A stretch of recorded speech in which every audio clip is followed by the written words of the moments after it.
All right, combining derivative rules, chain quotient, and product, and simplifying. In each problem, find dy dx. So, first thing we always do is read the problem, find dy dx.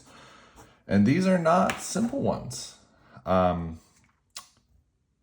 I did my best to find find and write problems that are similar to the level of complexity that you might find in the AP test. They are very rarely going to ask you just like, oh, show us that you know just the product rule, just just this rule, just that.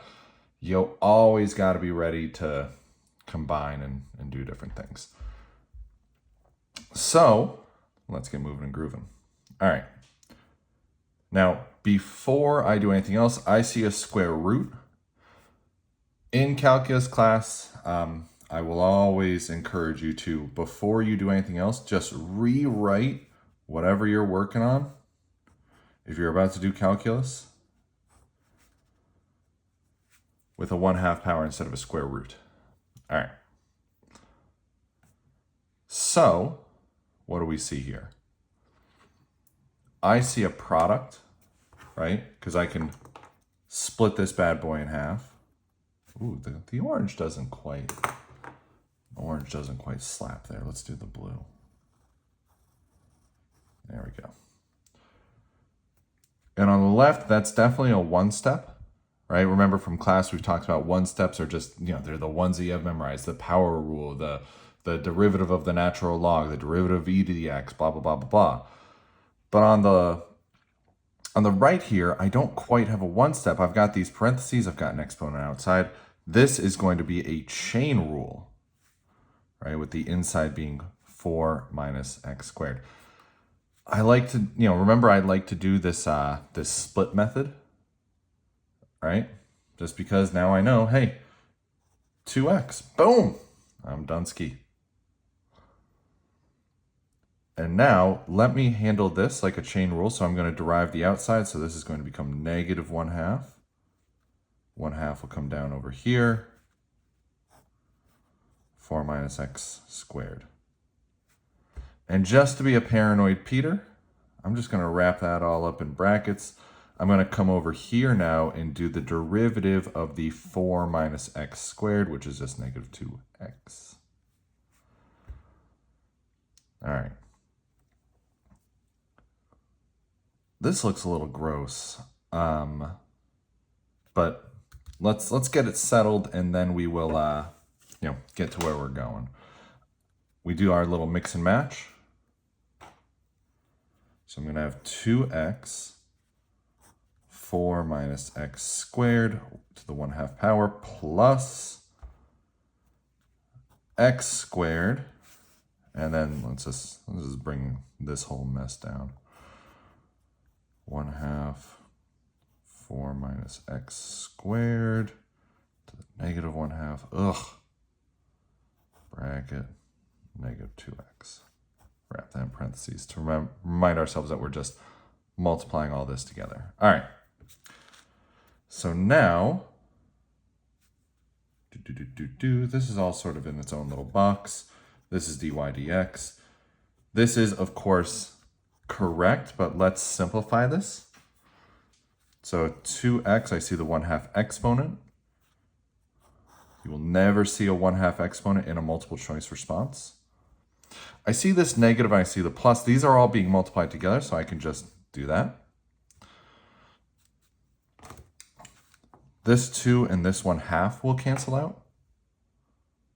And then the x's will combine to x cubed. Now I left this because that's a negative 1/2, so that's going to become the denominator of this expression, of this term, excuse me.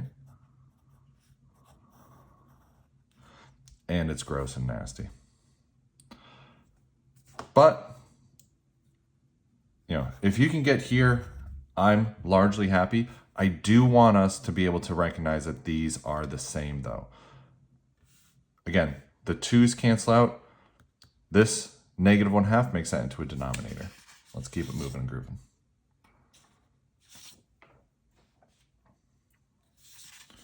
You can tell how bad I am at formatting things with the y over there. All right.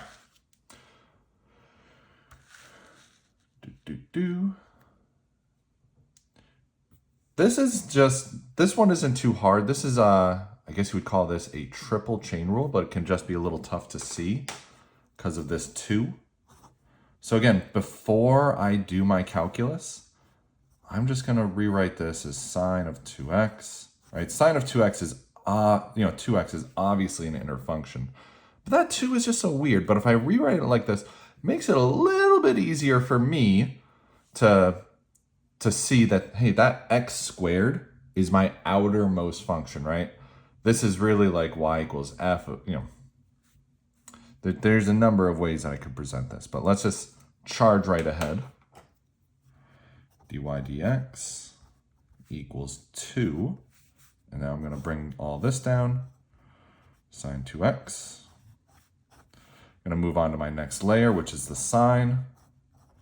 Derivative of sine of 2x is cosine of 2x times the derivative of 2x, which is 2. Next one that we see will be very similar, a triple chain rule. I see these 2's, so I'm just going to combine those very quickly. 4 sine 2x, cosine 2x. A triple chain rule. Nothing's being added. There's nothing being multiplied. We just need to, be careful of that 2 and the sine squared to remind ourselves that that is the outermost function, right? If we were to plug something into this y, we would multiply that by 2, plug into sine, then we would square it all. So the squaring becomes the outermost function. Question number 3, y equals natural log of sine of x squared. Everybody loves this one. But simplifying it will be another journey. All right. Outermost function is very clearly natural log, so dy dx. So derivative of natural log is just 1 over contents, sine of x squared.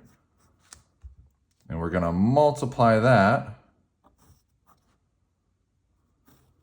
by the derivative of sine of x squared. What's the derivative of sine of x squared? It's going to be cosine of x squared. I don't know why I use brackets there. I'm going to put that on over a 1 to remind myself that's a numerator, though. And derivative of, now we have another third layer. Derivative of x squared is 2x. Ooh. I smell trigonometry. Once again, our calculus is done, so we're going to simplify. I'm just going to bring that 2x out front for completeness. 2x times cosine of x squared over sine of x squared. Cosine of the, these are the same. And I have cosine over sine. That's just cotangent. So the answer here is 2x times cotangent of x squared. That would be a nightmare to derive again, wouldn't it? It wouldn't be that bad. All right.